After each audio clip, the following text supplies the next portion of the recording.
What's up guys, welcome back to the channel, it's Myles. Today's a fun video. I want to give you guys some ideas on how to make your first $500 in cash flow. This is super important because it's a mindset issue. Most people are used to going to work, doing the 9 to 5, checking in, trading their time for money. So I want to give you some ideas to try and get out of that mindset and get you more into the investment mindset. If you're new here, welcome to the channel. My name is Myles. We talk a lot about the MMA game, the UFC, finances, real estate, personal development. So anybody that's out there looking to try and get their money right, trying to go over some fight predictions, you're in the right place. Make sure to subscribe if you haven't already. And everybody else, make sure to hit that thumbs up button. It really helps out the channel a ton. Now, one of the first ways to make $500 in cash flow is through real estate. This is my favorite asset class and one that I've been investing in for the last 12 years. So there's two types of ways to make money in the real estate game. You got cash flow, and then you also have appreciation.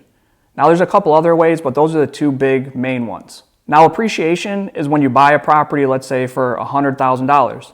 And then over the course of a couple of years, 2, 3, 4, 5 years, it goes up to being worth $150,000. That way right there, you're gonna make that extra $50,000 if you sold the property or if you refinanced it. That's the appreciation. Now to make that $500 in cash flow, let's do an example. Let's say you're gonna buy a house for $100,000 to $150,000. Now I know a lot of people out there are saying, where can you find a $100,000 house nowadays? That's unheard of. Real estate's overpriced, which I understand. It has gone up a lot in value, but there still are properties out there, a lot in the Midwest areas. Now let's say that property that you buy for around $100,000, it rents for $1,000 or maybe $1,100 a month. Now after paying all my expenses, taking my rent minus all my expenses, let's say I'm left with $200 to $250 in cash flow. Not anything crazy, right? I know people don't get excited for that, but let's say we did that once and then we did it again with another property. So we own two assets, two houses, and they're each producing $200 to $250 a month in cash flow. That's $500 right there. Now again, this isn't life-changing money, and I understand that, but it's the mindset. You're starting to get from being an employee to getting to more the investor, getting to thinking about money differently, having your money work for you. But here's the thing. If you're gonna wanna invest, the best way to do it and the most realistic way to do it is to stack up some cash. So maybe you're working a job, cut back on your expenses. Maybe you can take up another job, cut back on your expenses and get some leftover money each month, put that in an account, and that'll be your investment account.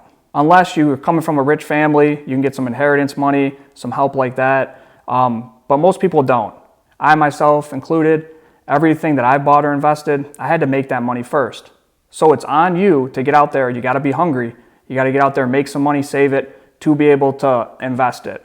And again, real estate is one of my favorite ways. Next up, let's talk about a YouTube channel. You could honestly go out, buy some equipment, camera, some lights, a computer. Let's say you're all in for around 5, 6 grand, and you could start building a YouTube channel, which essentially is like a part-time side business. Now, after you build it up and you produce a good, valuable content that people really enjoy, let's say you're making $100 your first month. Now you keep building it up. Maybe you're selling some courses that you made, and you got the ad revenue. It's not that crazy to be able to get to $500 in that cash flow coming in. Because the beautiful thing about the real estate and the YouTube channel is you could be sleeping and people could be watching your videos or buying your courses. So you're making money while you sleep and it's cash flow. Another thing is with cash flow, usually there's a lot of work in the beginning. So for real estate, you gotta find the property, you gotta buy the property, finance it, fix it up, manage it. It's a lot of momentum in the beginning to get it going, but then you can sit back and just manage it and it'll keep making that money for you. Same thing with YouTube, right? You put the work in, filming all the videos, taking your time to go through everything, producing content that's valuable to people.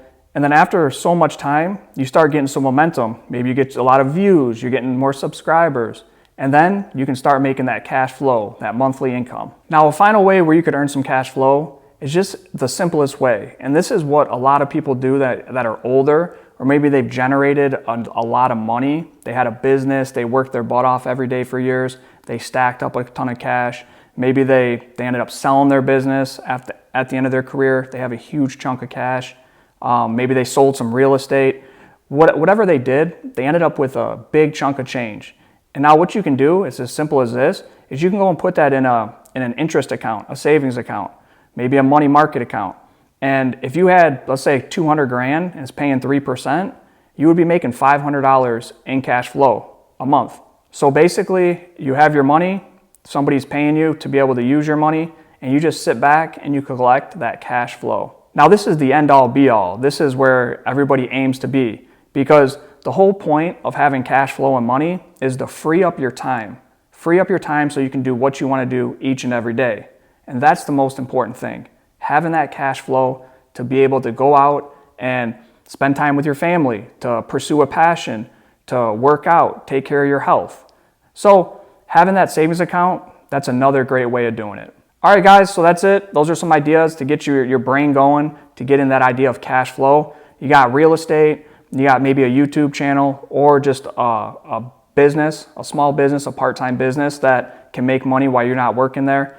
And then also you have that simple savings account. Put your money there, be disciplined, don't spend it, and just collect that interest on it each month. Let me know your thoughts, guys. Which one do you like? Are you gonna go real estate? Are you gonna go maybe that's creating your own business? What are your thoughts on it? Drop your comments below, and I'll try to respond to as many as I can. I'll see you guys at the next video.